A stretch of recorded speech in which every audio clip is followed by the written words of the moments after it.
어떤 사람과는 1시간만 함께 있어도 이상하게 피곤해집니다. 대화를 많이 한 것도 아닙니다.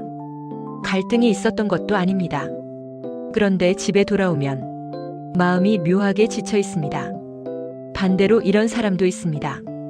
오랫동안 함께 있어도 전혀 피곤하지 않은 사람, 대화를 많이 하지 않아도 편안한 사람, 오히려 그 사람을 만나고 나면 기분이 가벼워지고 마음이 안정됩니다. 왜 이런 차이가 생기는 걸까요? 사람들은 보통 이렇게 설명합니다. 성격이 안 맞아서 그래. 그 사람이 까다로운 사람이라서 그래. 하지만 조금 더 깊이 생각해보면 관계에서 사람을 지치게 만드는 더 근본적인 이유가 있습니다. 그것은 바로 자연스럽지 않은 나를 계속 연기해야 하는 관계입니다.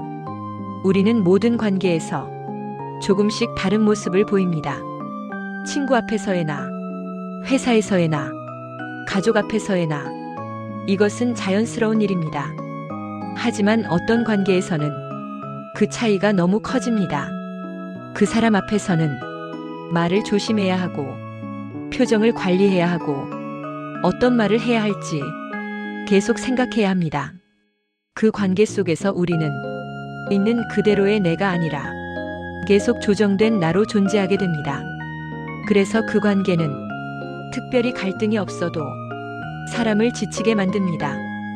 미국의 작가 랄프 월도 에머슨은 이런 말을 남겼습니다. 자신이 아닌 사람이 되려고 애쓰는 것은 에너지를 낭비하는 일이다. 이 말은 단순하지만 아주 깊은 진실을 담고 있습니다. 사람은 자연스러울 때 가장 편안합니다. 하지만 어떤 관계에서는 자연스러울 수 없습니다. 그래서 우리는 보이지 않는 에너지를 계속 사용합니다. 예를 들어 이런 상황을 떠올려 보십시오. 누군가와 함께 식사를 하고 있습니다. 그 사람은 특별히 나쁜 사람은 아닙니다. 하지만 이상하게 말을 할 때마다 한 번 더 생각하게 됩니다. 이 말을 해도 괜찮을까? 이 얘기는 하지 말아야 하나? 내가 너무 솔직한 건 아닐까? 이 작은 생각들이 계속 반복됩니다. 그리고 그 대화가 끝나면 우리는 말합니다. 오늘 이상하게 피곤하다. 사실 피곤했던 이유는 대화가 많아서가 아닙니다. 자연스럽지 못했기 때문입니다. 반대로 정말 편한 사람과 있을 때를 생각해 보십시오. 말을 하기 전에 생각할 필요가 없습니다. 어색한 침묵이 있어도 부담이 없습니다. 굳이 웃지 않아도 괜찮습니다. 그 사람 앞에서는 그냥 나로 존재해도 됩니다. 그래서 그 관계는 에너지를 소모시키지 않습니다. 오히려 에너지를 회복시켜줍니다. 이것이 바로 편안한 관계의 특징입니다. 영국 작가 C.S. 루이스는 우정에 대해 이런 말을 했습니다. 진정한 우정은 너도 그랬어? 라는 순간에서 시작된다. 이 말에는 중요한 의미가 있습니다. 진짜 관계는 서로를 놀라게 하지 않습니다. 오히려 서로를 안심시킵니다. 아, 나만 그런 게 아니었구나. 이 감각이 관계를 편안하게 만듭니다. 그래서 인생에서 정말 소중한 사람들은 특별한 능력을 가진 사람들이 아닐 수도 있습니다. 그저 그 사람 앞에서 내가 나로 있을 수 있다는 것, 이것이 그 관계를 특별하게 만듭니다. 재미있는 사실이 하나 있습니다. 우리는 보통 좋은 관계를 만들기 위해 노력해야 한다고 생각합니다. 더 배려하고, 더 이해하고, 더 맞춰줘야 한다고 말입니다. 물론 어느 정도는 맞는 말입니다. 하지만 관계에는 또 하나의 중요한 기준이 있습니다.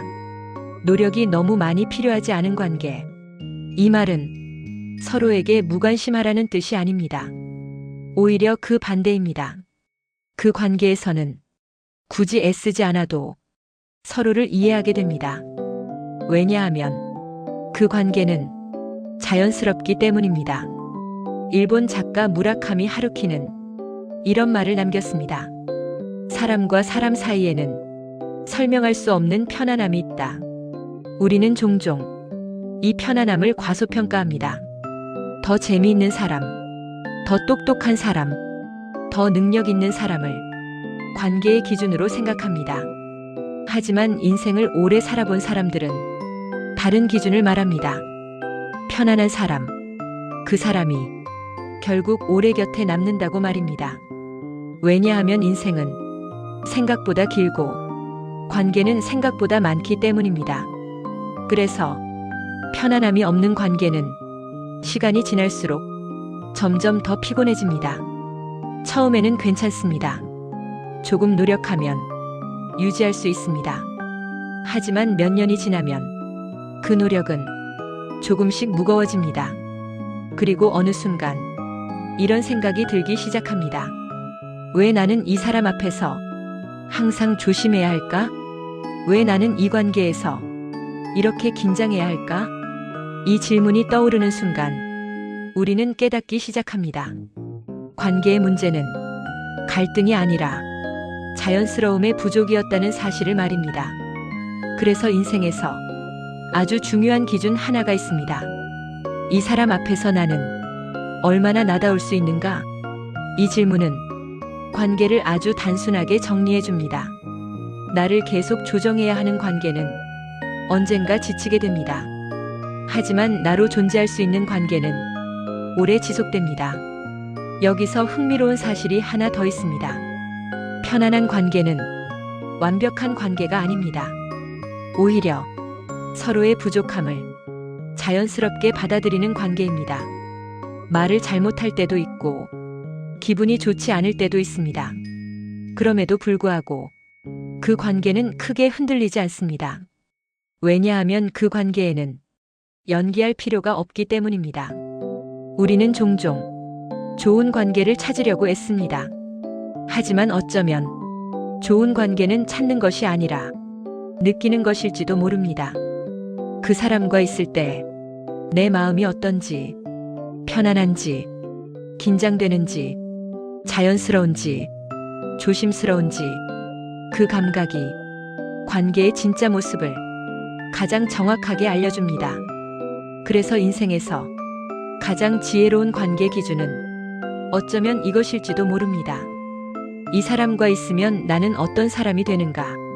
더 자연스러운 사람이 되는가? 아니면 계속 조심하는 사람이 되는가? 이 질문 하나만으로도 많은 관계가 다르게 보이기 시작합니다. 그리고 흥미롭게도 우리도 누군가에게 그런 사람이 될 수 있습니다. 누군가가 우리 앞에서 편안할 수 있는 사람, 굳이 애쓰지 않아도 자연스럽게 이야기할 수 있는 사람, 그런 사람은 특별한 말을 하지 않아도 누군가에게 큰 쉼이 됩니다. 그래서 어쩌면 인생에서 가장 좋은 관계는 이런 관계일지도 모릅니다. 서로를 바꾸려고 하지 않고 서로를 증명하려고 하지 않고 그저 함께 있을 수 있는 관계. 그리고 그 관계 속에서는 우리가 조금 더 나답게 살아갈 수 있는 관계. 그래서 오늘 여러분에게 하나의 질문을 남기고 싶습니다. 여러분의 인생에서 가장 편안한 사람은 누구입니까? 그 사람과 있을 때 여러분은 어떤 모습입니까? 그리고 반대로 여러분은 누군가에게 편안한 사람이 되고 있습니까? 어쩌면 우리가 평생 찾고 있는 것은 완벽한 사람이 아니라 편안한 사람일지도 모릅니다. 여러분은 어떻게 생각하십니까? 관계에서 가장 중요한 것은 재미일까요? 능력일까요? 아니면 편안함일까요? 여러분의 생각을 댓글로 남겨주시면 좋겠습니다. 그 이야기를 통해 우리는 또 다른 삶의 모습을 함께 발견하게 될지도 모르겠습니다.